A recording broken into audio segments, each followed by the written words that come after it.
வேதத்தை எடுத்துக்கொள்ளும். எரேமியா தீர்க்க தரிசன புஸ்தகம் 18வது அதிகாரம்.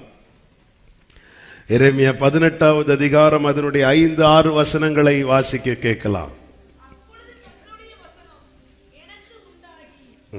அவர், இஸ்ரவேல் குடும்பத்தாரே, இந்த குயவன் செய்தது போல நான் உங்களுக்கு செய்யக்கூடாதோ என்று கர்த்தர் சொல்லுகிறார்.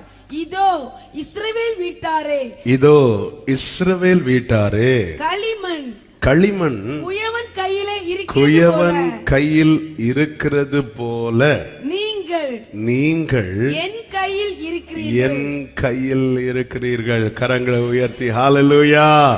இந்த மாதம் கர்த்தர் தந்த வாக்குத்தத்த வார்த்தை. எப்படி குயவன் கையில களிமண் இருக்கிறதோ அப்படி நீங்க இருக்கிறீங்க. குயவன் கையில் இருக்கிற களிமண் நிச்சயமாய் பாத்திரமாய் மாறும். ஆமென்.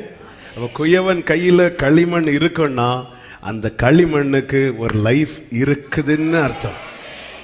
ஆண்டவர் சொல்லுகிறார், நீங்கள் என் கையில் அப்படி இருக்கிறீங்க. 1ஆம் தேதி காலை வாக்குத்தத்த ஆராதனையில் இந்த வார்த்தைகளை கொஞ்சம் தியானிக்க ஆண்டவர் கிருபை செய்தார். லைட் அதை டச் பண்ணிட்டு இன்றைய செய்திக்குள்ளே செல்ல விரும்புகிறேன். குயவன் கையில் களிமண் எப்படி வந்துச்சு அப்படின்னா, குயவனாய் பார்த்து எடுத்தது. ஆமாம், குயவன் அந்த மண்ணை பார்க்கிறார்.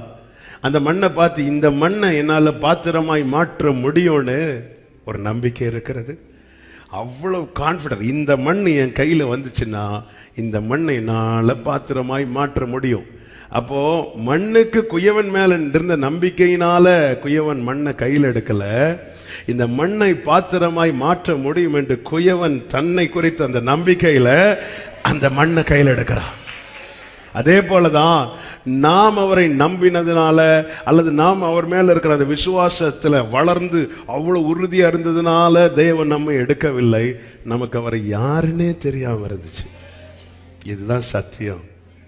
அதனாலதான் ஆண்டவர் சொல்ல, நீ என்னை அறியாதிருந்தும் உனக்கு நான் நாமம் தரித்தேன், உனக்கு நான் பேரு வச்சேன். நீ என்னை அறியாதிருந்தோம் உனக்கு நான் இடைக்கட்டு கட்டினேன். நீ என்னை அறியாதிருந்தோம்.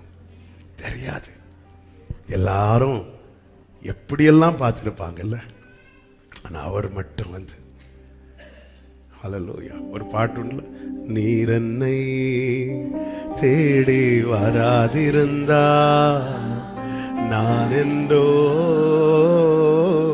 அழிந்திருப்பே, உம் கிருபை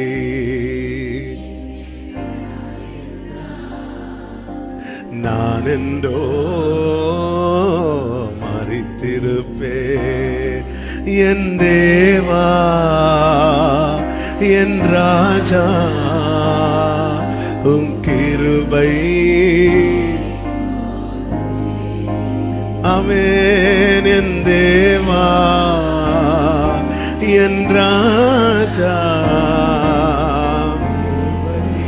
ஹல்லேலூயா. அப்படியே கைகளை உயர்த்தி ஆமென். முன்னும் பின்னும் நேருக்கு நேருக்கு சுற்றி என்னை சூழ்ந்திருக்கு. நான் நடந்தாலும் அப்பா உம் திருக்கரத்தால் பாடுங்க. உம் திருக்கரத்தால்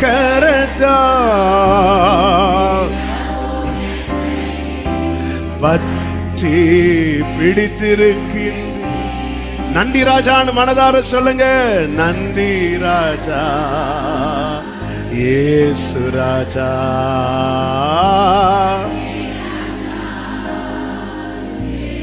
பிரியமான கர்த்தருடைய பிள்ளைகளே, தேவன் நமக்கு பாராட்டின கிருபை. ஆமென். ஹல்லேலூயா. அவர் பார்த்தார், கையில் எடுத்தார். அந்த குயவன் பார்த்து கையில் எடுத்து வீட்டுக்குள்ள கொண்டு போறார். அதனாலதான் எரேமியாவுக்கு சொல்றார், நீ எழுந்து குயவன் வீட்டுக்குள்ள போ அப்படின்னு. ஆனா அதுக்கு முன்னாடி இடையில ஒரு ப்ராசஸ் இருக்கிறது. அந்த ப்ராசஸ் தான் என்ன அப்படின்னா, வீட்டுக்குள்ள போறதுக்கு முன்னாடி வெளியே போட்டு அந்த மண்ணை மிதிப்பார். ஆமேனே வரல. ஆண்டவரே, ஓவரா மிதி வாங்கியாச்சு, இனி நீங்க கையில எடுப்பீங்கன்னு பார்த்தா. ஆமென். ஆனா மிதிச்சிட்டாருன்னா கையில் எடுப்பார். இன்னைக்கு செய்தியே தான். ரோமருக்கு எழுதின நிருபம் 9வது அதிகாரம் 21வது வசனம். மிதியிட்ட ஒரே களிமணினாலே குயவன் ஒரு பாத்திரத்தை கனமான காரியத்துக்கு ஒரு பாத்திரத்தை கனவீனமான காரியத்துக்கும் பண்ணுகிறதற்கு மண்ணின் மேல் அவனுக்கு அதிகாரம் இல்லையோ? மிதியிட்ட களிமண் தான் உருவாக்கப்படும். ஹல்லேலூயா. மிதியிட்ட களிமண். அந்த மிதிக்கிறது பார்த்தீங்கன்னா, வார்த்தையான ஒரு சாங் ஷூட் பண்ணும்போது இதெல்லாம் நேரா பார்த்து படிக்க ஆண்டவர் கிருபை செய்தார். ஆமென். அந்த மண்ணுக்கு மேல ஏறி நின்றுட்டு ஒரு கால் எடுத்து அப்படி அது கடையிலெல்லாம் நம்ம மாட்டிட்டோம். ஆமென். அவ பார்த்தது கிருபை, தூக்கி எடுத்து வீட்டு வாசல் வரை கொண்டு வந்தது கிருபை. மண்ணை தூக்கி பொத்துன்னு போட்டாச்சு. என்னாண்டவரை கழுகு கூட்டை கலைத்து கூடு கட்டினது நீங்க, இப்ப கூட்டை கலைக்கிறதும் நீங்க. போட்டுட்டு ஏறி நின்று மிதி. யாரு மிதிச்சாலும் ஒண்ணு இல்லை. ஆனா என்ன விசேஷம், குயவன் தான் மிதிப்பார். ஆமென். ஏன்னா அவருக்கு தான் அந்த பக்குவம் தெரியும். மிதிக்கிறார் மிதிக்கிறார் மிதிக்கிறார் மிதிக்கிறார்.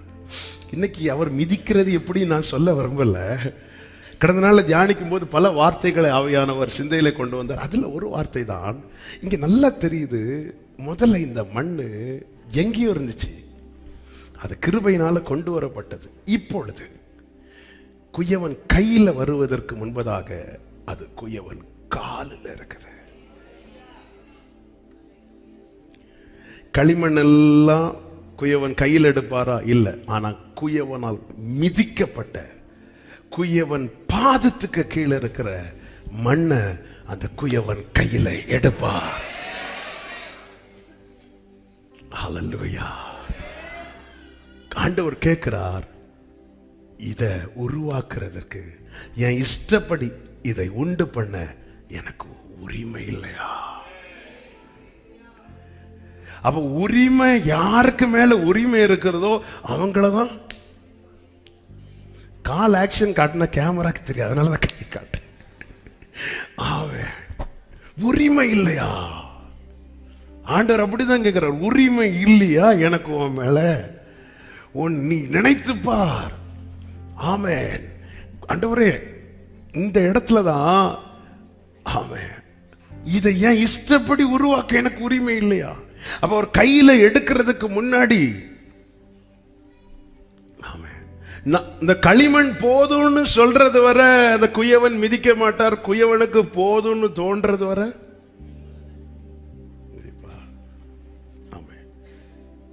மிதி விழுறதுக்கு முன்னாடி மிதிக்கப்பட்ட களிமண்ணாய் நீங்கள் இருப்பதை பார்ப்பது. நம்ம எல்லாம் போதும் ஆண்டவர் எடுத்துக்கொள்ளும். இல்ல, செல்ல வேண்டிய பிரயாணம் இன்னும் மிதி இருக்கு, ஓடு. நம்ம எலியா மாதிரி ஆண்டவரே போதும் எடுத்துக்கொள்ளும் சொல்லும் போது, எலியாவே வேணும்னா சாப்பாடு தார, கிளம்பு, செல்ல வேண்டிய தூரம் வெகு தூரம். ஆமென். ஓடதான் வைக்கிறார். ரதம் கடைசியில தான் வருது. ஆமென். அந்த மண்ணு போதும்னு சொல்றது. அதனாலதான் என்ன ஏன் ஜனிப்பித்தா, என்ன ஏன் பெத்தீங்க, இப்படி எல்லாம் கேட்க கூடாதான். ஆமென். இன்னைக்கு நீ ஒரு உருவமா இருக்கிறதுனால தானே இப்படி கேட்கிற. நீ ஒண்ணுமே இல்லாத போதே நான் உன்னை குறித்து ஒண்ணுமே நாம இல்லை, ஒண்ணுமே கிடையாது. இது மண்ணு. அல்லேலூயா. அப்ப இன்னைக்கு செய்திக்குள்ள நான் வர விரும்புகிற நேரம் பறந்துட்டு எல்லாம் சொல்லி முடிக்க முடியாது. ஒரே வார்த்தை, அவர் கையில எடுத்து உருவாக்கணும்னா அவர் பாதத்தில் இருக்கணும். அவ்வளவுதான். இதான் இன்னைக்கு செய்தி. கையில் இருக்கணும்னா காலில் விழணும். ஆமென். பக்கத்துல பார்த்து சொல்லுங்க, கையில் இருக்கணும்னா காலில் விழணும். யாரு காலில்? வாங்க வருவாங்க இல்ல, அவங்க காலில் இல்ல, வணைகிறார் அல்லவா அவர் காலில். ஆமென் சொல்லுங்க பார்க்கலாம். ஹல்லேலூயா, ஹல்லேலூயா.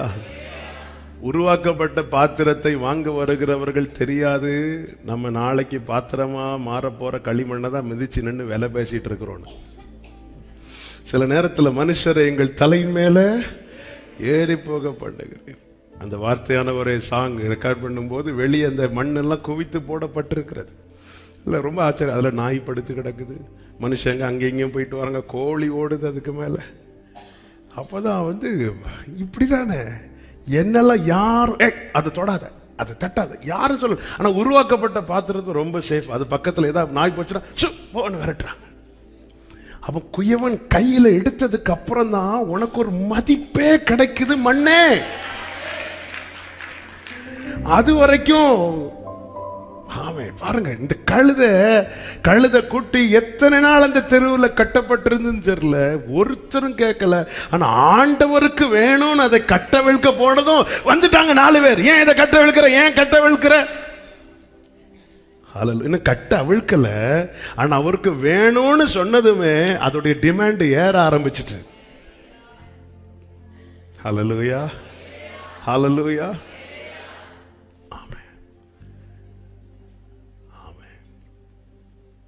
ஒரு பெரிய செலிபிரிட்டி ஏதாவது ஒரு பிராண்டட் ஐட்டம் யூஸ் பண்றத வெளிப்படுத்திட்டாருன்னா அதோட டிமாண்ட் ஏறும். அதே ஆளு இது வேஸ்ட் அப்படி சொல்லிட்டாருன்னா, ரீசெண்டாக ஒரு இது படித்தேன். ஒரு பெரிய செலிபிரிட்டி ஒருத்தர், ஒரு ஃபுட்பால் பிளேயர் இன்டர்வியூவில் ஒரு கோகோ பெப்சி ஏதோ வச்சுருந்துருக்காங்க. அவர் இது வேண்டாம் சொல்லிட்டு இப்படி தள்ளிட்டு தண்ணி எடுத்து குடித்தார். அவ்வளோ அன்னைக்கே அந்த கம்பெனியோடைய மார்க்கெட்டு அது உண்மையா பொய்யான்னு தெரியாது. அப்போ ஒரு செலிபிரிட்டியோடைய வேல்யூ பார்த்தீங்களா, அவன் அக்செப்ட் பண்ணிட்டான், அதோடைய வேல்யூ எகிருது. வேண்டான்ட்டான், வேல்யூ இறங்குது.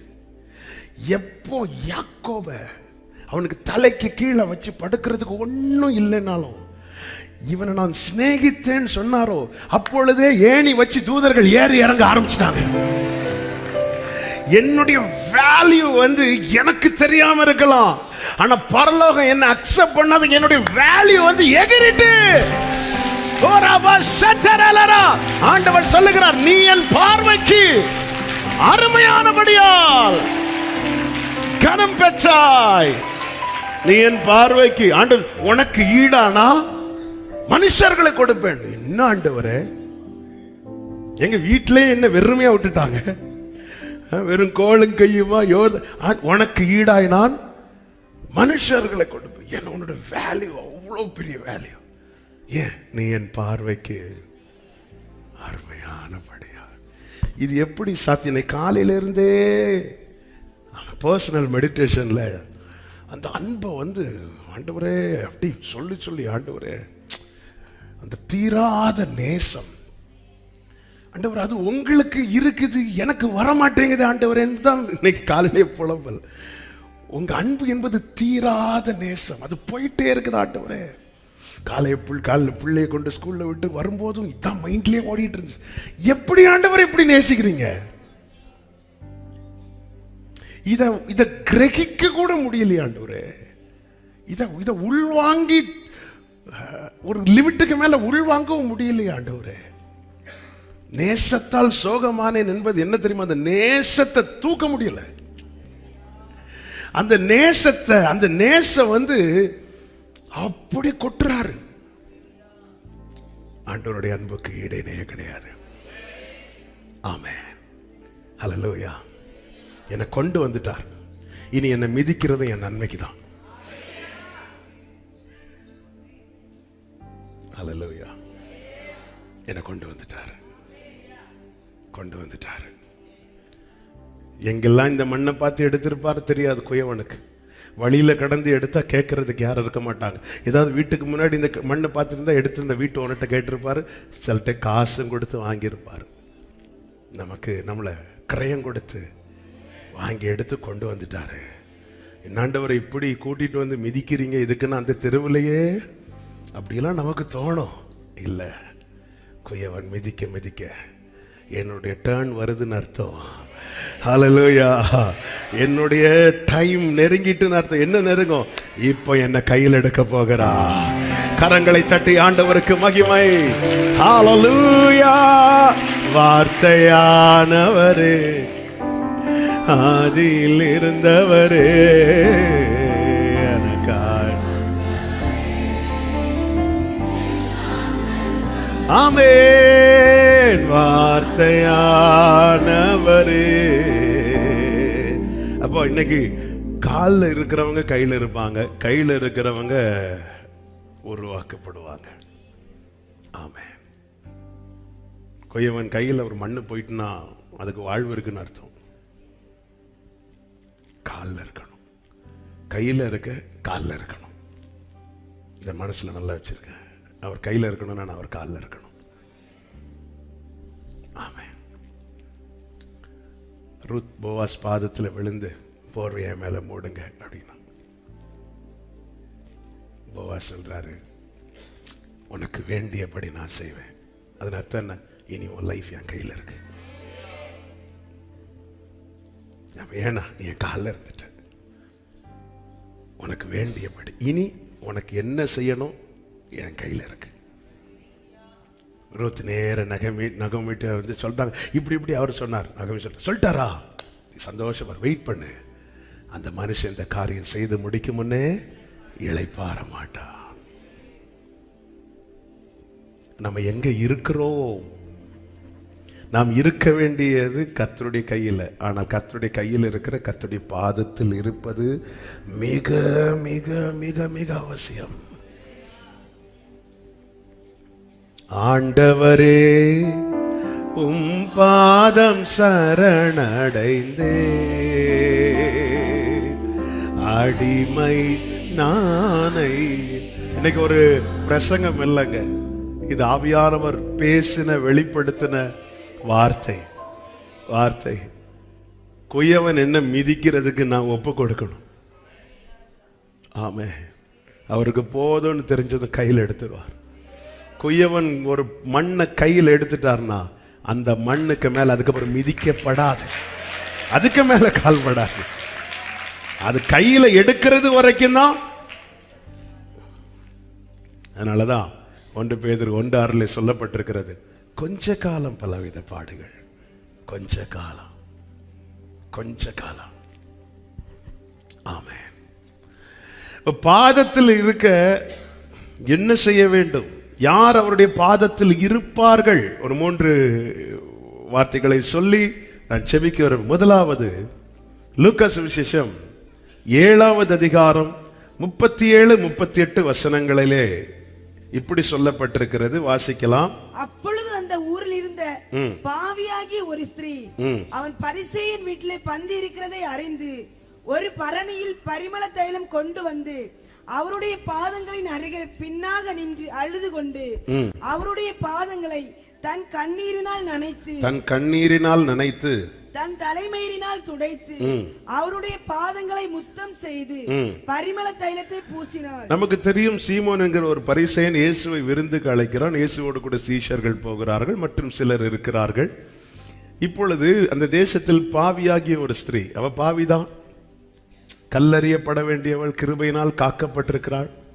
இப்பொழுது என்ன செய்கிறாள் என்றால், இயேசுவுக்கு பின்பாக வந்து நின்று அப்படி மெதுவா உட்கார்ந்து வந்து நிற்கிறாள், அமருகிறாள், பணிகிறாள்.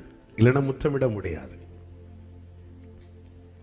இவ்வளவு காரியத்தை செய்யும் போது இந்த செயலை இயேசு எப்படி பார்த்தார் என்றால், அதனுடைய 47வது வசனத்தில் ஆண்டவர் சொல்லுகிறார், இவள் மிகவும் அன்பு கூர்ந்தாள் அப்படிங்கிற.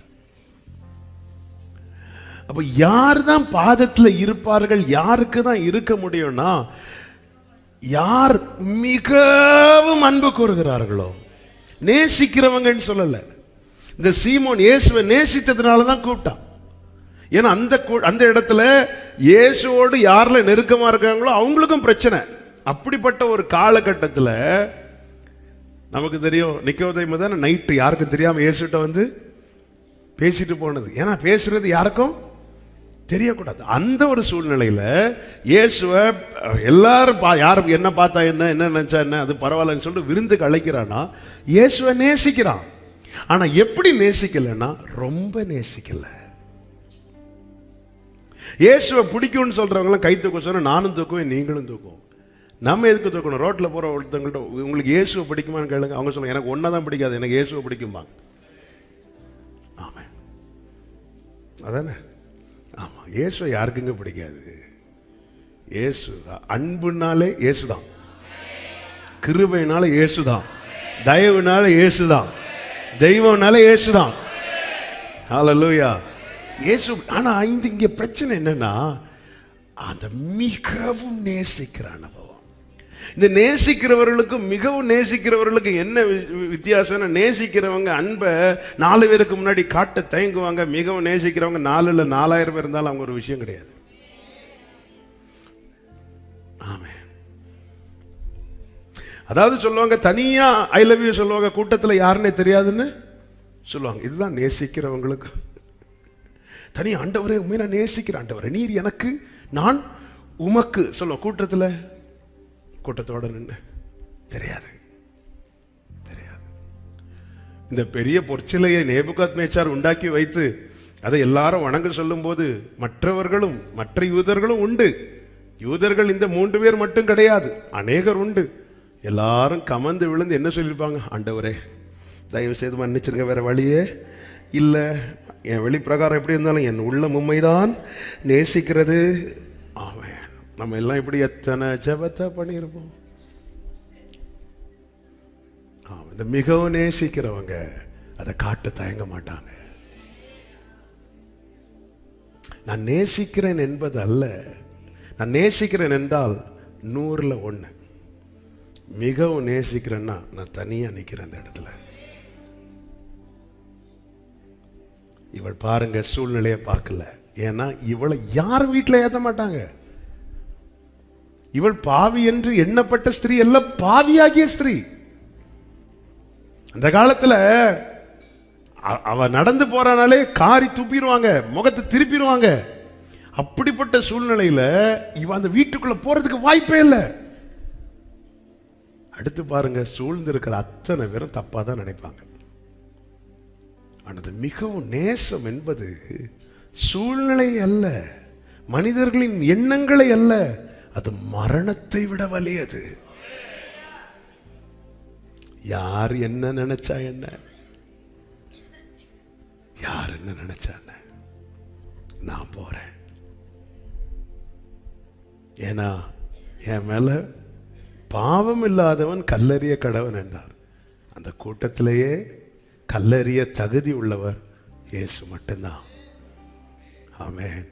எல்லாரும் மனசாட்சியில குத்துண்டவர்களாகி அவங்க கற்களை போட்டுட்டு போனாங்க. இவரோ என்னை மனசார நேசித்து அந்த கல்லை கீழே போட்டார். இந்த அன்பு என்ன நான் சொல்வேன், இயேசுவின் அன்பை ருசித்தேன் தினமும் பல சூழ்நிலையில் மாறாம். ஹல்லேலூயா, ஆமென். கர்த்தருக்கு மகிமை உண்டாவதாக. இப்போ இவளுக்கு இதிலிருந்து அவருக்கு மேல அப்படி ஒரு பாசம். ஆமென். நேர வரா, பாதத்துல வந்து நிக்கிறா, உக்காடுறா, பெண்டாகிறா. அன்பு ஜாஸ்தி ஆயிட்டுனா அடுத்தடுத்த காரியங்களை நம்மளை செய்ய வச்சுட்டே இருக்கும். நாம வந்து பார்த்துட்டு போகாதான் வருவோம். ஆனா உள்ள இருக்கிற அன்பு நம்மை நெருக்கி ஏவி பார்த்துட்டு மட்டும் போகாத, அவர் பாதத்தை பிடித்து முத்தமிடு என்று சொல்லி. அதனாலதான் பவுல் சொல்லுகிறார், கிறிஸ்துவின் அன்பு என்னை நெருக்கியது. நான் லைட்டா தான் மினிஸ்ட்ரி பண்ணிட்டு போலாம் நினைச்சேன், ஆனா அந்த அன்பு என்னை சும்மா இருக்க விடாம போ போ போ அவ வந்து நிக்கிறா. நீங்க அந்த ஸ்டெப் பை ஸ்டெப்பா பாத்தீங்கன்னா வந்து நிக்கிறா, அடுத்து அப்படியே உட்கார்றா, அடுத்து அழுது அப்படி பாதத்தை நினைக்கிறா, தலைமுடியினால துடைக்கிறா, முடியல அவளுக்கு அடுத்து முத்தமிடுகிறாள், அடுத்து பரிமள தைலத்தை. ஜீசஸ். நான் டெய்லி நேற்று ஜோம் பண்ணதான் இன்னைக்கு ஜோம் பண்ணிட்டு இருக்கேன், இன்னைக்கு ஜோம் பண்றது நாளைக்கு ஜோம் பண்ணிட்டு இருக்கிறோம். நம்ம வந்து நேசிக்கிறோம். மிகுந்தியான நேசம் என்ன தெரியுமா? இன்னும் உம்மை அறியணுமே இன்னும். இதுதான் மிகுதியான நேசம். 40 நாள் இரவு பகல் ஃபாஸ்டிங் இருந்து முடிச்சிட்டு எல்லாம் ஜெபத்தை முடிச்சிட்டு மோசே தேவனோட முகமுகமா பேசிட்டு இருக்கும்போது கர்த்தர் சொல்லுகிறார், என் கண்களில் உனக்கு கிருபை கிடைத்தது ஆண்டவர், எனக்கு உங்களை அறியணும். என்ன மோசே, இதே நாங்களா இருந்தா 4 பைபிள் காலேஜ் வச்சிருப்போம். ஆண்டவரோட முகமுகமாய் பேசுவது எப்படின்னு 7 புக் எழுதியிருப்போம். தனி இன்டர்வியூ கொடுத்து இல்ல முகமுகமாய் பேசுவது எப்படி? எனக்கு இன்னும் இதான் அந்த மிகுதியான நேசம் உள்ள இருந்தா அது இருக்கவே விடாது. அது ஒன்ன எங்க கொண்டு விடும் தெரியுமா? ஆமென், பாதத்துல கொண்டு வந்து விட்டுரும். பாவத்துல இருந்தவளை இன்னைக்கு பாதத்துல கொண்டு வந்து வைத்தது என்ன தெரியுமா? லவ். நேற்று வர பாவத்தை நேசித்ததுனால தானே பாவியாகிய ஸ்திரீ. இப்ப அவளுக்கு இயேசுவின் மேல தீராத பாசம். ஏன்னா அவர் காண்பித்த அன்பை நினைச்சாலே போதுங்க. ஹல்லேலூயா. பாவ சேற்றில் கிடந்த ஓர் பாவி நானையா, உந்தன் அன்பின் கயிற்றால் என்னை இழுத்தீரே. உம் நேசம் போலொன்றும் எங்கும் இல்லையே. பாவ சேற்றில் கிடந்த ஓர் பாவி நானையா, உந்தன் உம் நேசம் போல் ஒன்றும் இல்லையே. எனில் என்ன கண்டி என்னை நேசிக்க இப்பாவிக்கு தகுதி இல்லையே என் இயேசுவே. பாதத்துல இவள் தன்னை அர்ப்பணிக்கும் போது அங்க நடந்த சம்பவம், அங்க இருந்தவங்க எல்லாம் அவளை தப்பா நினைக்க ஆரம்பிச்சிட்டாங்க. நீங்க அதுக்கப்புறம் பார்த்தீங்கன்னா அவ விஷயத்தை அவர் கையில் எடுக்கிறார். இதுதான் குயவன் கையில் எடுக்கணும். இவளுடைய மேட்டரை அவர் கையில் எடுக்கிறார். அவளுக்காக அந்த இடத்துல அவன் ஒரு வார்த்தையும் பேசல. ஏன்னா அவர் பேசுறார் அவளுக்காக.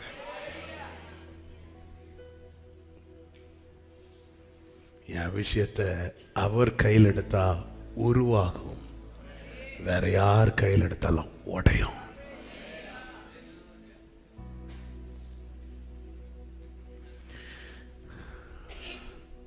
அவர் கையில் எடுத்துட்டார்னா there is hope, ஒரு எதிர்பார்ப்பு இருக்கிறது. வேற யார் கையில் எடுத்தாலும் உடைஞ்சிடும். ஆண்டவர் குரல் கொடுக்கிறார். இவளை குறித்து தப்பா நினைக்கிறாங்க பாருங்க. அதனுடைய 39வது வசனத்துல அழைத்தவன் சொல்லுகிறான், இவள் எப்படிப்பட்டவள்னு இவருக்கு தெரிஞ்சிருக்கு. இவள் பாவியாயிருக்கிறாளே என்று தனக்குள்ளே சொல்லிக் கொண்டான். உடனே அடுத்த வார்த்தை, இயேசு அவரை நோக்கி சொல்லிட்டு சொல்றார். அப்ப முதல்ல அவர் குரல் கொடுக்கிறார். இரண்டாவதாக அவர் அங்கீகரிக்கிறார். என்ன அங்கீகரிக்கிறார்? அவ என்னெல்லாம் செய்தாலோ அதை அவர் ஏற்றுக்கொள்ளுகிறார். நீங்க அன்பு செலுத்திட்டீங்கன்னா நீங்க செலுத்துகிற ஆராதனை அவர் ஏற்றுக்கொள்வார். ஒரு பாவியாகிய ஸ்திரீ வந்து பரிமள தைலத்தை கொடுத்து அவர் ஏற்றுக்கொள்வார் என்றால் காயின் வந்து நிற்பான். என்ன ஆண்டவரே, நான் அன்னைக்கு காணிக்க கொண்டு வந்தேன், நீங்க ஏற்றுக்கொள்ளல. ஆனா இவ கல்லறியப்பட வேண்டியவள், இவள் கொண்டு வந்த பரிமள தைலம், இதை எப்படி ஆண்டவரை ஏற்றுக்கொண்டீங்க அப்படின்னு கேட்ட ஆண்டவர் சொல்வார், காயினே அவள் என்ன அன்பு செலுத்துறா. அவள் என்னை நேசிப்பதின் அடையாளம் என்ன தெரியுமா? நேற்று வர பாவத்தில் இருந்தா, இன்னைக்கு என் பாதத்தில் இருக்கிறா. பாவத்தை நேசிக்கிறவர்களுக்கு பாதத்தில் இருக்க முடியாது, பாதத்தை நேசிக்கிறவர்களுக்கு பாவத்தை தொடர முடியாது. என் வாழ்க்கையில நான் பாவத்தை மீண்டும் தொடருகிறேன் என்றால் அவர் சந்நிதியை நான் விரும்பவில்லை என்ற அர்த்தம். ஒன்றை நேசித்து இன்னொன்றை பகைப்பான். இதுதான் நேசத்தினுடைய ஸ்பெஷாலிட்டி. நம்ம ஒன்று நேசிக்க ஆரம்பிச்சிட்டோம்னா இன்னொன்று நம்ம அறியாமலே வெறுக்க ஆரம்பிச்சிருவோம். வெறுப்பு என்பது நம்முடைய முகத்தில் காண்பிப்பதல்ல. வெறுப்பினுடைய ஆரம்பம் என்ன தெரியுமா? அந்த காரியத்தை விட்டு விலகுவது. ஒருத்தங்க கிட்ட நம்ம பேசாம, முதல் ஸ்டெப்பே அப்படிதான், பேசாம வேலை கொஞ்சம் டிஸ்டன்ஸ் கீப் பண்ணும். வேண்டாம் வேண்டாம், இவங்க வேண்டாம், இவங்க வேண்டாம். அது நாளடைவில் என்ன ஆயிரும்னா அவங்க மேல இருக்கிற அன்பு அப்படியே கொஞ்சம் கொஞ்சமா குறைச்சிரும். அந்த அன்பு கம்ப்ளீட்டா போயிட்டுனா அவங்களுக்கு ஏதாவது ஆனா கூட நம்ம இருதயம் ஃபீல் ஆகாது. நம்ம அவ்வளோவெல்லாம் ஃபீல் பண்ண மாட்டோம். நம்மளுடைய கேஷுவலாக நார்மலாக இருப்போம். ஏன்னா அவர்களை குறித்த அந்த அன்பு என்கிற ஈரம் நம்முடைய இருதயத்தில் காய்ந்து விட்டது. இதுதான், ரெண்டு எஜமான ஒருமித்து நேசிக்கவே முடியாது. உலகத்துக்கும் உன்னதத்துக்கும் ஒரே போல ஊழியம் செய்ய முடியாது. இந்த நேசத்தினுடைய வலிமையே இதுதான்.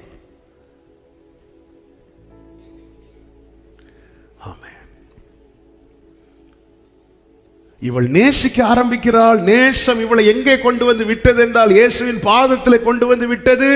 இயேசுவின் பாதத்தில் வந்தவளுடைய வாழ்க்கையை கர்த்தர் கையில் எடுத்துக்கொண்டார்.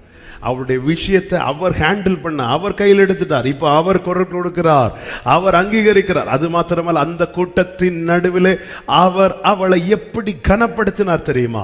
ஆமேன். சீமோனை பார்த்து சொல்றார், அந்த பரிசேயனை பார்த்து சொல்லுகிறார், நான் உன் வீட்டுக்கு வந்தபோது ஆமேன் ஆண்டவர் சொல்லுகிறார், நீ என் கால்களுக்கு தண்ணீர் தரவில்லை, இவளோ கண்ணீரினால் என் கால்களை நினைத்து தன் தலைமயிரினால் அவர்களை துடைத்து, நீ என்னை முத்தம் செய்யவில்லை, இவளோ நான் உட்பிரவேசித்தது முதல்.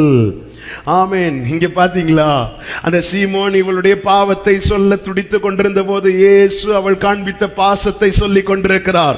இயேசுக்கு தெரியாதாக இவ எப்படி நேர்த்திருந்தான்னு, இவ போன வாரம் எப்படி இருந்தா, இவளுடைய பழைய வாழ்க்கை எல்லாம் தெரியுங்க. ஆனால் இவள் எப்பொழுது தன் பிள்ளைகளை உணர்ந்து கர்த்தரிடத்தில் திரும்பினாரோ அப்பொழுது பழையன ஒளிந்தன, எல்லாம் புதிதாயின.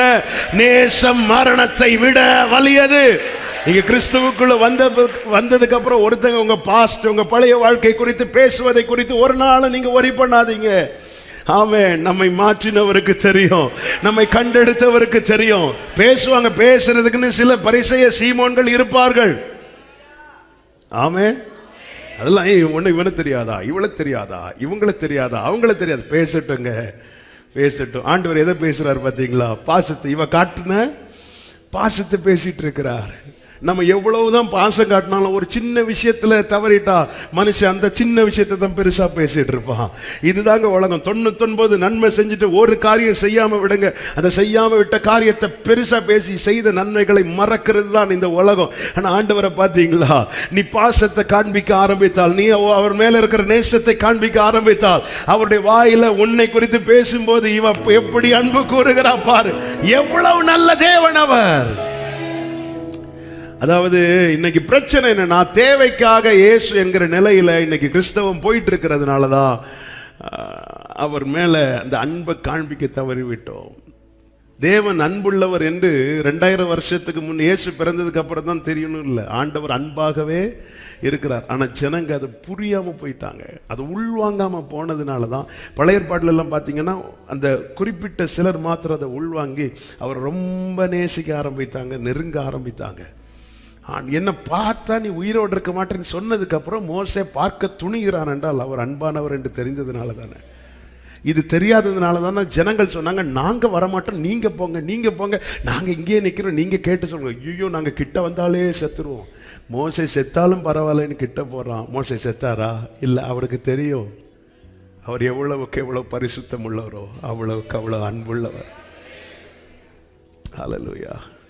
இதை புரிந்து கொண்ட தாவீது சொல்றார், நான் உம்மிடத்தில் அன்பு கூறுகிறேன். இஸ்ரவேல் ஜனங்கள்லாம் அப்படி சொன்னதாட்டு இல்லை. அவங்கள நாங்கள் சேவிப்போம், ஒரு அடி வரும்போது இனி நாங்கள் சேவிப்போம், உண்மையை பின்பற்றி. ஆனால் அன்பு கூறுகிறேன், ஐ லவ் யூ லார்ட் அப்படி சொல்ல முடியாம தவித்த இடத்துல தான் ஆண்டவர் பார்த்தார், இவன் ஏன் இவ்வளோ டிஸ்டன்ஸ் மெயின்டைன் பண்றான், இவ்வளோ தள்ளி நிற்கிறான், பேசாம அவன் கிட்ட நம்ம போயிடுவோம், நம்ம கிட்ட வருவான்னு பார்த்தா வரமாட்டேங்க, நாம போயிடுவோம்னு சொல்லிட்டு என்னை போல உங்களை மாதிரி அவர் வந்து இறங்கி.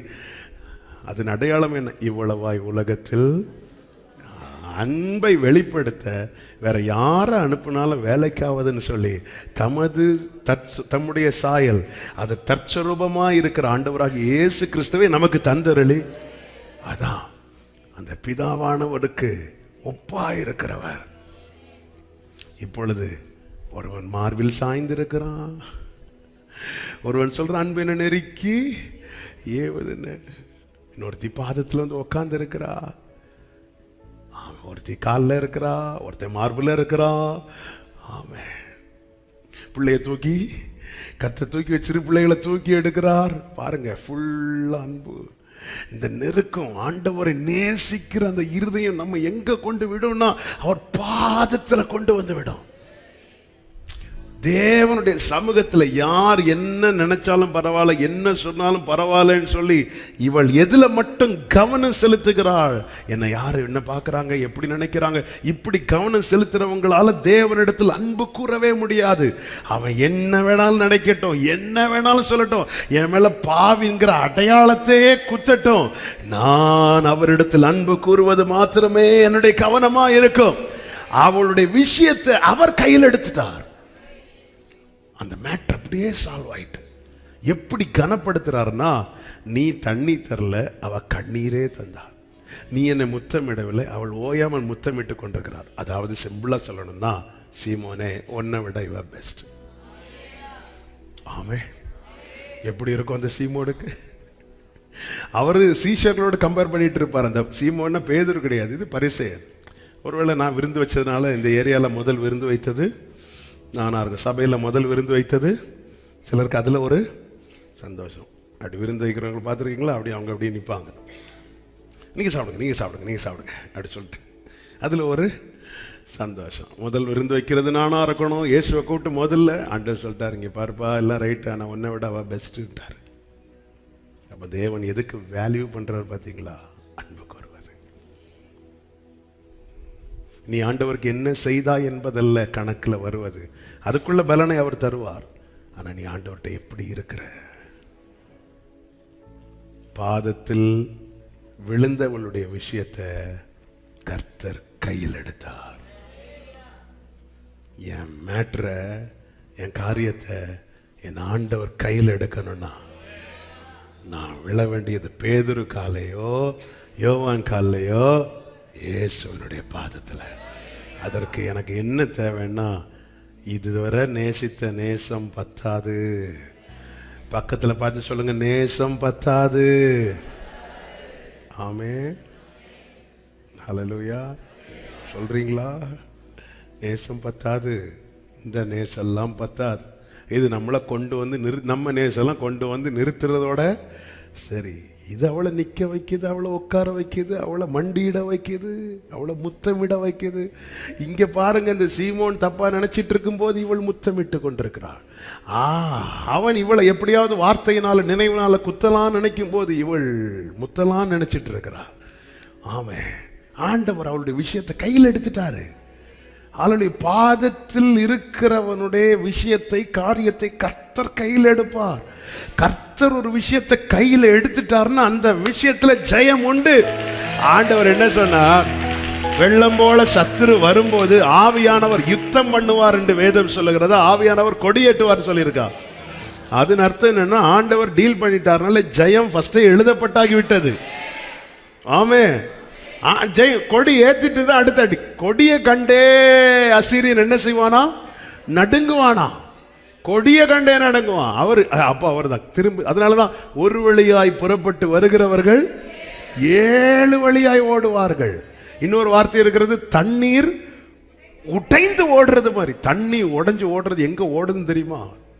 துண்டை காணும், துணியை காணும்னு சத்துரு. அதனால உன்னோடு போராடினவர்களை தேடியும் காணது. நேற்று வந்து சத்தம் போட்டு இருந்தவன இன்னைக்கு ஏன் அந்த விஷயத்தை கர்த்தர் கையில எடுத்தார்.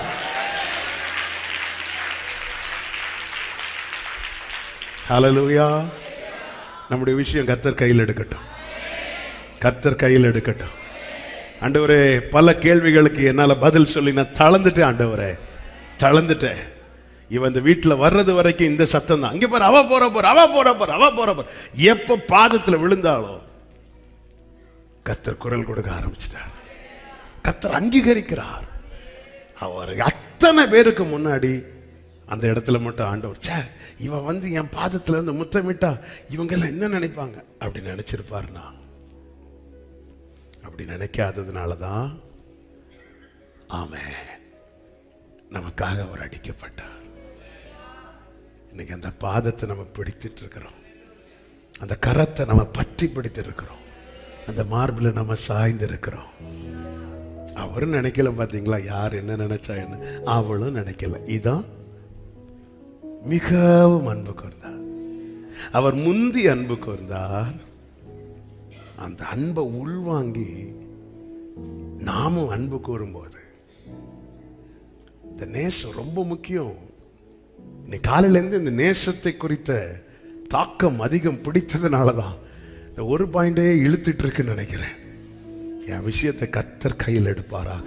அப்படியே உங்க வலது கரத்தை உயர்த்தி எந்த காரியத்தை கர்த்தர் கையில் எடுக்கணும், ஆண்டவரே இந்த அடையாளம் மாறணும்னா, இந்த சிச்சுவேஷன் இனி சால்வ் ஆகணும்னா, இந்த விஷயத்தை நீங்க கையில் எடுத்தா மட்டும்தான் உண்டு. ஆண்டவரே என் காரியத்தை கர்த்தர் கையில் எடுப்பீராக. கர்த்தர் குரல் கொடுங்கப்பா, நீங்க பேசுங்கப்பா. ஆண்டவரே எந்த இடத்துல இழிவா எண்ணப்பட்டாலோ அந்த இடத்துல கர்த்தர் அவனை விட பெஸ்டா கனப்படுத்தின தேவன், கனப்படுத்தின தேவன். உடரபலரதனரே நம்புவே என் இயேசு ஒருவரை நான் நம்புவேன், நம்புவேன், நம்புவேன். க்ளோரி நான் நம்புவேன். கர்த்தர் கையில் எடுக்க நம்ம காலில் இருப்பது அவசியம். ஆண்டவர் பாதத்தில், ஆமே, உங்க தனிப்பட்ட நேரத்தில் ஆண்டவர் சமூகத்தில் விழுந்து, ஆமா, நம்முடைய விசுவாசக்கு நான் அப்பா பாதத்தில் இருக்கிறேங்கிற நிச்சயத்தில் நீங்க நல்லா நேசிக்க ஆரம்பிங்க. ஆண்டவர், ஆண்டவர் நினைத்தது, ஆண்டவரே, ஆமே, தனிமையிலிருந்து இயேசுவே உம்மை நேசிக்கிறேன் அப்பா, ஐ லவ் யூ அப்பா, அப்படி மனசார நீங்க சொல்லி பாருங்க. ஆண்டவர் அதை கேட்க விரும்புறார். ஆண்டவர் அதை கேட்க விரும்புறார். ஆண்டவருடைய கையில் இருக்க அவர் காலில் இருக்கணும். யார் அவர் காலில் இருப்பாங்க தெரியுமா? அவர் ரொம்ப நேசிக்கிறவர். இரண்டாவதாக உபாகம் 33:3, உபாகம் 33:3, மெய்யாகவே அவர் ஜனங்களை சிநேகிக்கிறார், அவருடைய பரிசுத்தவான்கள் எல்லாரும் உம்முடைய கையில் இருக்கிறார்கள், உம்முடைய கையில் இருக்கிறார்கள், அவர்கள் உம்முடைய பாதத்தில் விழுந்து உம்முடைய வார்த்தைகளினாலே போதனை அடைவார்கள். அப்ப யார் அவருடைய கையில் இருக்கிறாங்க தெரியுமா? யார் அவர் பாதத்தில் இருந்து வார்த்தையை கேட்கிறாங்களோ அவர்களை கையில் எடுக்கிறார். பாதத்தில் விழுந்து போதனை அடைவார்களாம். இது யாருக்கு மட்டும் முடியும்னா வார்த்தையின் மேல வாஞ்சி உள்ளவர்களுக்கு மட்டும்தான் முடியும். இந்த மரியாள் பாத்தீங்களா? மார்த்தாள் இயேசுவை வீட்டுக்கு அழைத்து ஏற்றுக்கொண்டு வரும்போது மரியாள் போய் உட்கார்ந்துட்டான். மரியாள் வேலை செய்யக்கூடாதுன்னு போய் உட்காரல. மார்த்தாளுடைய கம்ப்ளைண்ட் என்ன அப்படின்னா, அவள் என்னை விட்டுட்டு வந்துட்டா அப்படின்னு. அப்போ என்ன அர்த்தம்? அது வரைக்கும் அவள் என்ன செஞ்சுட்டு இருக்கிறா? வேலை செஞ்சுட்டு தான் இருக்கிறா. ஆனால் இயேசுவை பார்த்ததும் தன் எல்லாவற்றையும் மறந்துட்டா. போய் உக்காந்து இருந்துட்டு பாதத்தில் உக்காந்து இருந்து வார்த்தையை கேட்டுட்டே இருக்கிறார். ஆண்டவர் என்ன சொல்லுகிறார்னா, தேவையானது இது போதும். மரியாள் தன்னை விட்டு எடுபடாத நல்ல பங்கை தெரிந்தெடுத்தார்.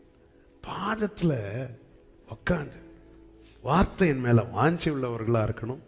வார்த்தையை கேட்க மனதுள்ளவர்களா இருக்கணும். மூன்றாவதாக வார்த்தைக்கு செவி சாய்க்க தீர்மானித்தவர்களா இருக்கணும். அவர் என்ன சொன்னாலும் அதன் அடையாளம் தான் பாதத்தில் இருப்பது. நீங்க சொல்லுங்கன்னு அவர் கூட சேர்ல இருக்கிறது கிடையாது. அவர் பாதத்தில் இருக்கிறது. நான் பாதத்தில் இருக்கிறனாலே சொல்லும் அடியேன். அதான் வார்த்தையின்படி செய்ய விரும்புகிறவர்களா இருக்கணும். வார்த்தையின்படி செய்ய விரும்புகிறவர்களா இருக்கணும். வார்த்தையை வாழ்க்கையாக்க துடிக்கிறவர்களா இருக்கணும். இவர்கள் தான் அவருடைய பாதத்தில் விழுந்து வார்த்தைகளினாலே போதனை அடைகிறவர்கள். வார்த்தையின் மேல் வாஞ்சி உள்ளவர்கள், வார்த்தையை கேட்க மனதுள்ளவர்கள், வார்த்தைக்கு செவி சாய்க்க தீர்மானிக்கிறவர்கள், வார்த்தையின்படி செய்ய விரும்புகிறவர்கள், வார்த்தையை வாழ்க்கையாக்க துடிக்கிறவர்கள். அப்படி துடிக்கிறவனுடைய ஜெபம்தான் நம்முடைய நல்ல ஆவி என்னை செவையான வழியிலே நடத்துவாராக. ஆண்டவர் சொல்லுகிறார், இந்த வார்த்தையை பார்த்தீங்களா, அவருடைய பரிசுத்தவான்கள். ஆண்டவர் தமக்கென்ற ஒரு கூட்டத்தை பிரித்தெடுத்து ஆயத்தப்படுத்தி கொண்டிருக்கிறார் சபையே. ஆமே. எப்படி ஒவ்வொரு டினாமினேஷன் வந்துச்சு, ஒவ்வொரு காலகட்டத்தில் பிரிந்து பிரிந்து பிரிந்து பிரிந்து இல்ல, பல டினாமினேஷன்ஸ் இருக்கட்டும், ஆண்டவர் ஒவ்வொரு கூட்டத்திலையும் தமக்கென்று ஒரு கூட்டத்தை பிரித்தெடுத்திருக்கிறார். ஒரு குறிப்பிட்ட டினாமினேஷனுக்குள்ள இருக்கிறவங்கள தான் ஆண்டவர் தெரிந்தெடுப்பார்னு சொல்லிட்டு பைபிள் சொல்லல. அதே நேரத்தில் எல்லா டினாமினேஷனுக்குள்ளேயும் தம்முடையவர்களை வைத்திருக்கிறார். அது நமக்கு தெரியாது. அவங்கள கர்த்தர் என்ன செய்கிறார்னா வார்த்தையினால பரிசுத்தப்படுத்தி கொண்டிருக்கிறார். ஏன்? அவருடைய பரிசுத்தவான்கள். என்னுடைய அடையாளம் பரிசுத்தவான் என்பதை காட்டிலும் அவருடைய பரிசுத்தவான் என்று இருக்குமானால், ஹல்லேலூயா, பரிசுத்தவான்களே அப்படின்னா எல்லாரும் ஆமென் சொல்லுவோம். ஆனா இங்கே பாருங்கள், மெய்யாகவே அவர் ஜனங்களை சிநேகிக்கிறார், பரிசுத்தவான்கள் எல்லாரும் அவருடைய கை, அப்படி இல்லை, அவருடைய பரிசுத்தவான்கள். இந்த அவருடைய பரிசுத்தவான்கள் யார் தெரியுமா? இன்னும் பரிசுத்தம் என்கிற நிலையை நோக்கி போகிறவர்கள். நான் தான் ரட்சிக்கப்பட்டேன், ஞானஸ்நானம் எடுத்தாச்சு, அபிஷேகம் பெற்றாச்சு, சர்ச்சில் சேர்ந்தாச்சு, டைத்து கரெக்டாக கொடுக்குறேன், அப்புறமா 10 கட்டளைகளை கை கொள்ளுகிறேன். இப்படி நாமவே ஒரு ஒரு ஒரு ஒரு லைனை போட்டு இவ்வளவு செஞ்சுட்டா அவ்வளவுதான், நம்ம தான் பெர்ஃபெக்ட் அப்படின்னு நினைக்கிறோம் தெரியுமா? அது அல்ல. இன்னும் இன்னும்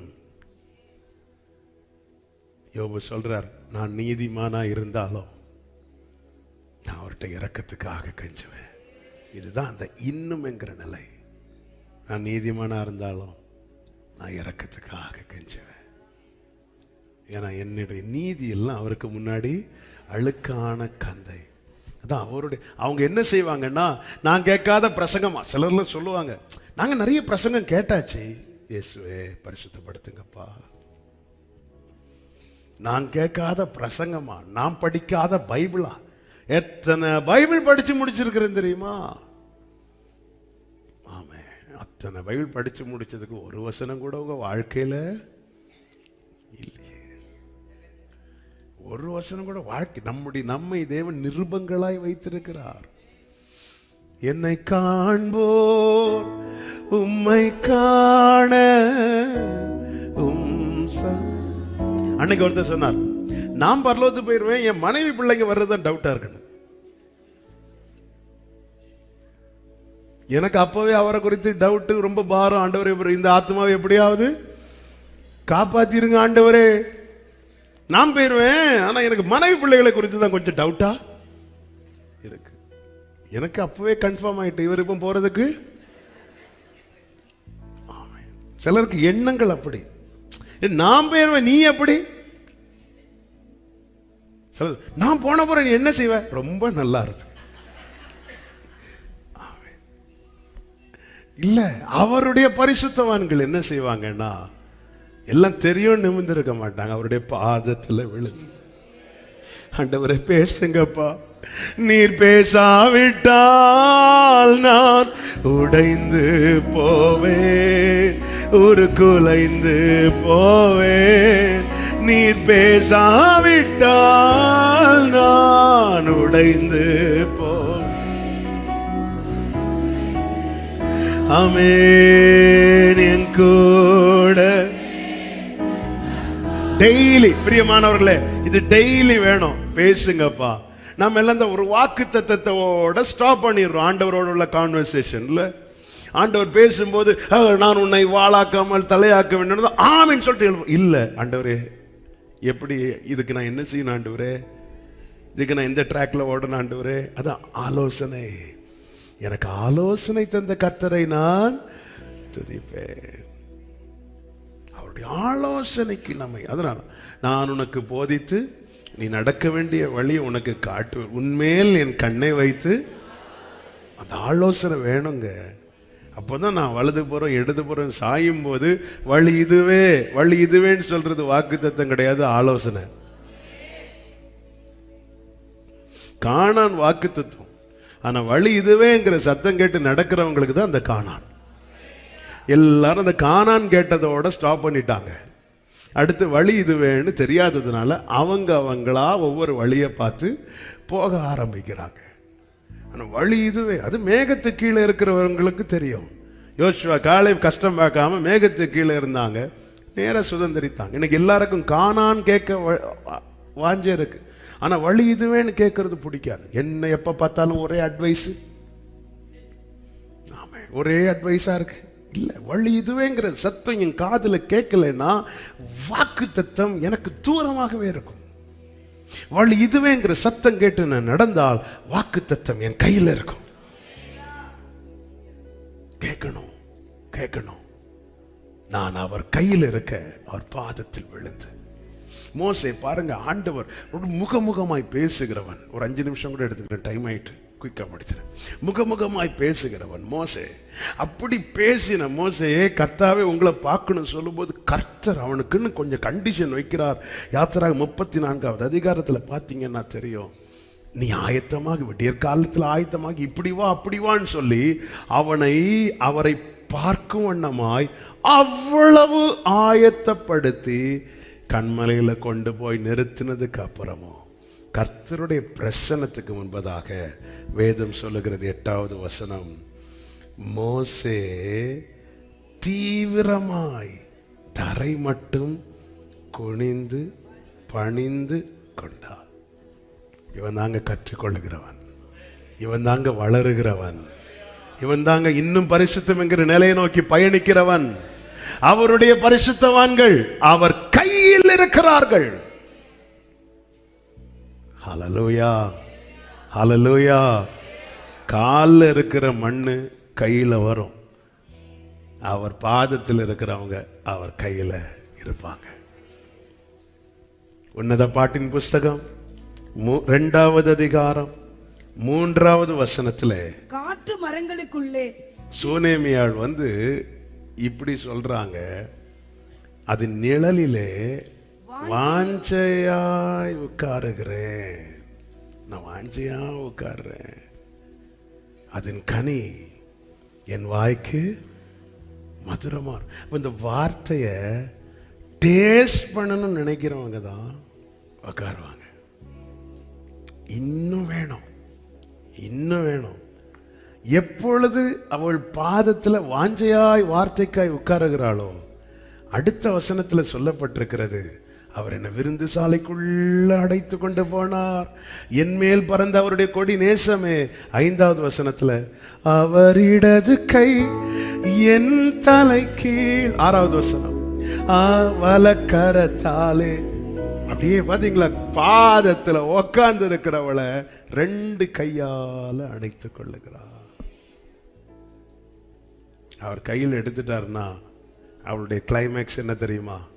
வனாந்திரத்திலிருந்து தன் நேசர் மேல் சார்ந்து கொண்டு வருகிற இதுதான் கிளைமேக்ஸ். எல்லாரும் ஆச்சரியப்படுவாங்க, யாருப்பா இது, இவர் மேல இப்படி சார்ந்து கொண்டு போறா. பிரியமான கர்த்தருடைய பிள்ளைகளே, ஆண்டவரை மிகவும் நேசிக்கிறவர்களாகவும் அவருடைய வார்த்தையை மிகவும் விரும்பி கேட்கிறவர்களாகவும் ஆமென் நாம் நம்முடைய வாழ்க்கையை அர்ப்பணிக்கும் போது நம்ம எங்கே இருக்கிறோம்? அவர் பாதத்தில் இருக்கிறோம். அப்படிப்பட்டவர்களை எப்படி அந்த குயவன் கையில் எடுத்து உரிமையா, அதன் மேல முழு உரிமையாய் அதை தனக்கு பிடித்தமான பாத்திரமாய் மாற்றுகிறானோ, அப்படியே இப்படிப்பட்டவர்களை கர்த்தர் கையில் எடுத்து பிரயோஜனமுள்ள உபயோகமுள்ள பாத்திரங்களாய் கர்த்தர் மாற்றுவார். கர்த்தர் நல்லவர். ஆண்டவரே, உம்முடைய திரு சமூகத்தில் அப்படியே என்னை அர்ப்பணிக்கிறேன் ஆண்டவரேன்னு சொல்லி தேவ சமூகத்தில் நம்மை தாழ்த்தி முடிந்தால் முழங்காற்படிட்டு ஒரு 5 நிமிடங்கள் நம்ம ஜெபம் பண்ண போறோம். ஆண்டவரே, உண்மையாய் உங்களை நேசிக்க கிருபை தாரும் ஆண்டவரே. Thank you Jesus. உம்மையே நான் நேசிப்பேன், உம்மையே நான் நேசிப்பேன், உம்மையே நான் நேசிப்பேன், நான் பின் திரும்பேனே, உம்மையே நான் நேசிப்பேன். எஸ் ஃபாதர், உம்மையே நான் நேசிப்பேன், உம்மையே நான் நேசிப்பேன், நான் பின் திரும்பேனே, நான் பின்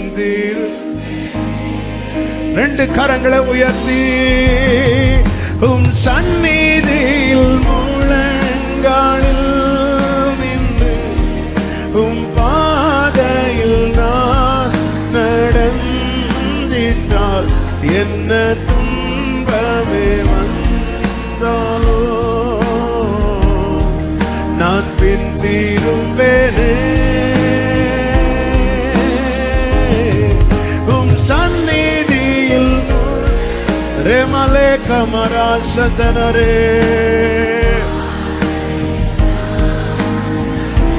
ஹல்லேலூயா. என்ன துன்பமே வந்தால் நான் பின் திரும்பேனே, நான் பின் திரும்பேனே, உம்மையே நான் நேசிப்பேன், மிகவும் மிகவும் உம்மையே. எங்க நேசெல்லாம் நார்மலா தான் இருக்குப்பா, இதை தாண்டி நேசிக்க கிருபை தாங்கப்பா. ஆண்டவரே, இதுவரை நாங்க உங்களை நேசிக்கிற நேசம் பத்தல்லப்பா, பத்தாது ஆண்டவரே. உம் பாதத்தில் அமர்ந்து ஆராதிப்பேன், உம் பாதத்தில் உம் வசனம் தியானித்து ஆகமகிழ்வேன். எந்த புயல் வந்து மோதி தாக்கினாலோ அசைக்கப்படுவதில்லை, உம் பாதத்தில் அமர்ந்து க்ளோரே செலரே மமரே மமரோ. எந்த புயல் வந்து மோதி தாக்கினாலோ அசைக்கப்படுவதில்லை. ஆண்டவரை பார்த்து பேசுங்க. ஆண்டவரே, எங்க நேசம் நார்மல் நேசமா இருக்குப்பா, கொஞ்ச நாள் பழகிறது அப்புறம் அப்படியே விடுறது. ஆண்டவரே, இவள் தொடர்ந்து முத்தமிட்டு கொண்டிருக்கிறாளே, என்னை முத்தமிட இவளுக்கு போர் அடிக்கலையே, என் மேல இருக்கிற நேசத்தை காட்டிட்டே இருக்கிறாளே, அதை வெளிப்படுத்தி கொண்டே இருக்கிறாளே. ஆண்டவருக்கு அது எவ்வளவு பிடிச்சிருக்கு பாத்தீங்களா, எவ்வளவு அதுல பிரியமா இருக்கிறார் பாத்தீங்களா. ஆண்டவர் உங்களை நேசிக்கிற, அந்த மிகவும் நேசிக்கிற, அந்த மிகவும் நேசிக்கிற இருதை எனக்கு வேணும்னு கேட்கிறவங்க மட்டும் அப்படியே 2 கைகளை உயர்த்தி அப்பாட்ட கேளு. எனக்கு அந்த மிகவும் நேசிக்கிற, அப்ப என்னுடைய நேசல நான் சொல்றேன்ப்பா, அது நார்மல்பா. ஆண்டவரே, நார்மலப்பா, எல்லாரும் எப்படி உங்களை தேடுறாங்களோ அப்படிதான் தேடுறேன்ப்பா. ஆண்டவர், அதை தாண்டி இவளோ அத்தனை பேர் நடுவில் அவளை மேன்மையா சொன்னீங்களே, இவளோ நான் வந்தது முதல் என் பாதத்தை ஓயாமல் முத்தமிட்டு கொண்டிருக்கிறேன். ஏன் தெரியுமா? சீமோனே, நீ என்கிட்ட அன்பு கூறுகிற, ஆனா இவள் மிகவும் அன்பு கூறுகிறார். ஆண்டவரே, இந்த அனுபவத்துல என்னை வளர்த்துங்கப்பா, என்னை கொண்டு வாங்கப்பா. ஆண்டவர்கிட்ட கேளுங்க. ஆண்டவர், இந்த அனுபவத்துல நார்மலா உங்களை நேசித்தது போதும்பா, அதிகமா அதிகமா அந்த அன்புல. ஹல்லேலூயா. ஆண்டவரே கிருபை செய்யுங்க. உங்க பாதத்துல இருக்க அர்ப்பணிக்கிறோம். அன்பு கூறுவே இன்னும் அதிகமா, ஆராதிப்பே இன்னும் ஆர்வமாய். அன்பு கூறுவே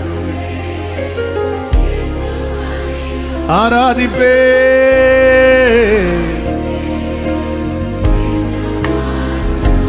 உம்மை முழு உள்ளத்தோடு ஆராதிப்பே.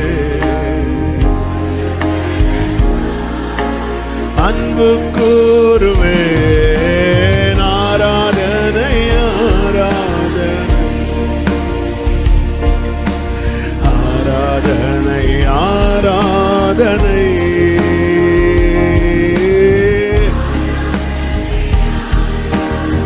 Glory lama karaba shandadaralara. நல்ல கரங்களை தட்டி ஆண்டவருக்கு மகிமை செலுத்துவோமா? ஆமென். ஆண்டவரே, எங்கள் மேல முழு உரிமையும் உமக்கப்பா. எங்கள் முழுமையும் ஒருவருக்கே தகப்பனே. ஆமென் ஆமென் ஆமென் ஆமென். ஹல்லேலூயா.